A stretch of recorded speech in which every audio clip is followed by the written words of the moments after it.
Kiss your ass goodbye!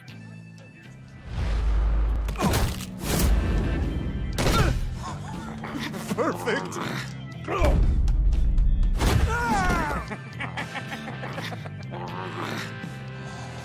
The lovely violence.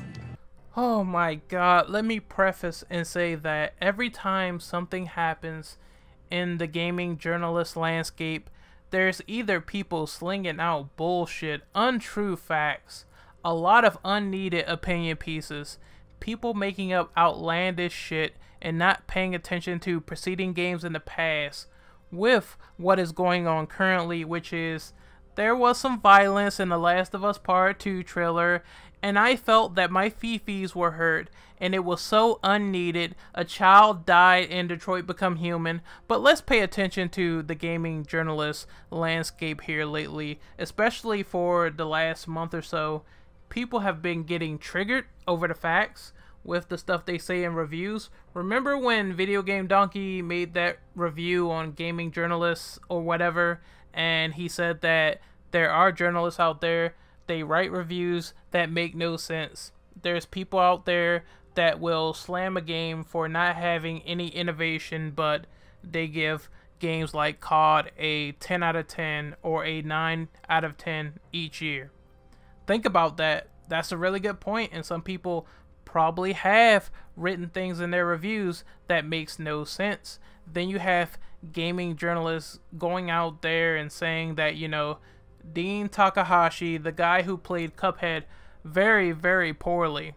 They defended this guy saying that, oh, he was under pressure. The guy did not know how to jump and dash in a platformer, which I think there was videos out there showing a little child or whatever, a toddler, basically telling her dad, this is what you do. You jump, you press Y, you're done. If a child can do it, how can a grown, able-bodied man fail at a tutorial of Cuphead? Now we have this new situation where people are saying that The Last of Us Part 2, the violence in the trailer for Paris Games Week was just a little too much. Oh no. Oh no, my fifis are hurt. I saw some blood. I saw some digital pixels get mutilated. I better call the feds, right? I saw Detroit Become Human. I saw a child die. Even though it's a David Cage game, you can possibly prevent that choice if you feel so strongly, and a character dying will have consequence. Which is what people are not understanding if they're getting so mad at this. The Last of Us Part 2, I see people like IGN and Polygon say that The Last of Us Part 2 trailer for Paris Games Week really dialed up the violence and it made people uncomfortable. I would like to ask the logical question for people who have been getting quite upset about this trailer, about the possibility of a mother being gutted, about the possibility of people taking ball-peen hammers to the head. Have you played the first Last of Us? I don't think you did. Maybe you are equivalent to Angry Joe. Maybe you think the Fireflies are some survivor group. Maybe you're just that dumb as he is. But have you played the first game? If you have, then you would notice that violence centers around all the things that happen in The Last of Us. If you need even more evidence, just look at this highlight reel of the first game and tell me what you see on screen is not violent, ultra violent.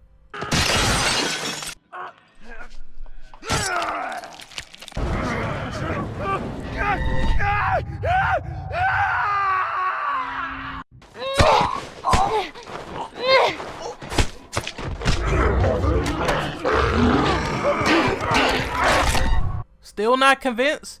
Even the story of Joel and Ellie is centered on trying to survive.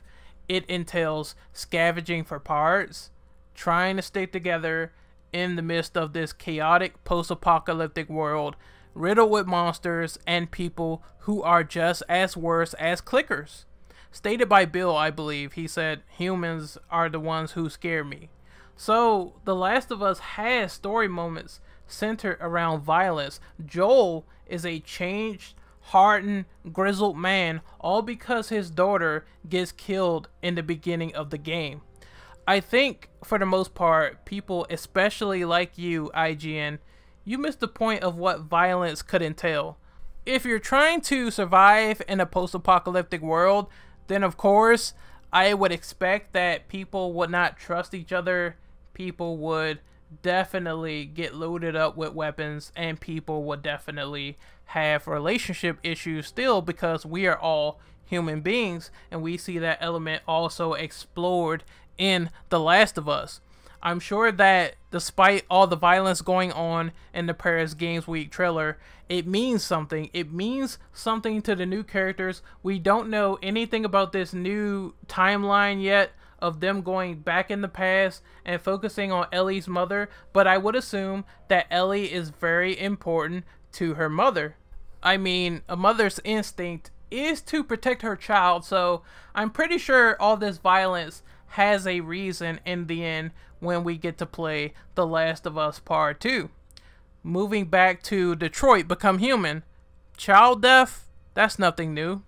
That's nothing new at all if you have followed the path of David Cage games. I'm pretty sure Heavy Rain, if you did not save Sean, then he dies at the end. Spoiler alert. I'm going to put spoilers in here, of course, but Sean dies if you do not save him, and that is one of the alternate endings. I think Shelby's brother, he dies. Child death. It's not uncommon. So why are people getting pissed if the preceding games contained content that was suitable for adults? It had the tone set up. You knew what you were getting into, and now because there's a new game coming out, you have issues with the subject matter. I think people really need a reality check when they write these fluff pieces that tend to piss off people.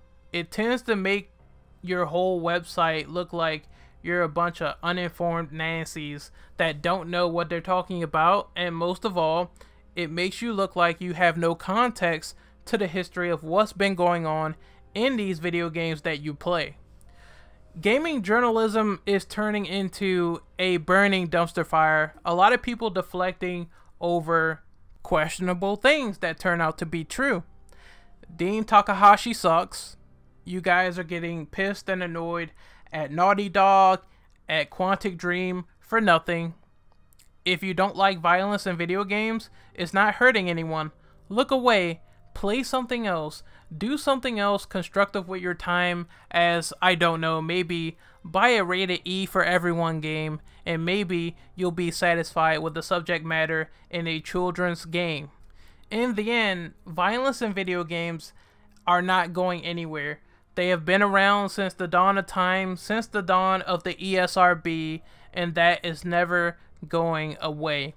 It tells you something that if the game has accomplished making you feel some sort of way for a character in a video game, then that is a strong indentation that the story, the narrative, is doing its job.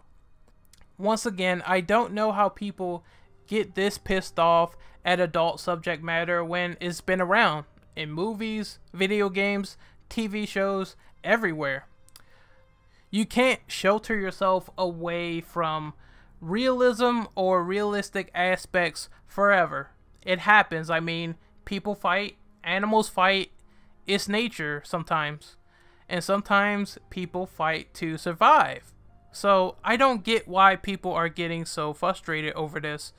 Maybe once again, go play Barbie Horse Adventure. Once again, I'm trying not to be a prick, but a lot of gaming journals that makes these claims, they are so bad at their jobs. It's sickening. And I think eventually down the line, something needs to change. You people need to get your facts straight, because right now, you aren't doing any justice to your job. This is my little mini rant on what I thought about people who just get upset over violence in video game trailers they got upset over The Last of Us Part 2 and Beyond, not Beyond, I'm thinking of something else, fucking David Cage. It was Detroit Become Human, and I think there's a child death in that game. If you fail a event, then a child dies, but you can prevent it, if I didn't mention that already. It's strange.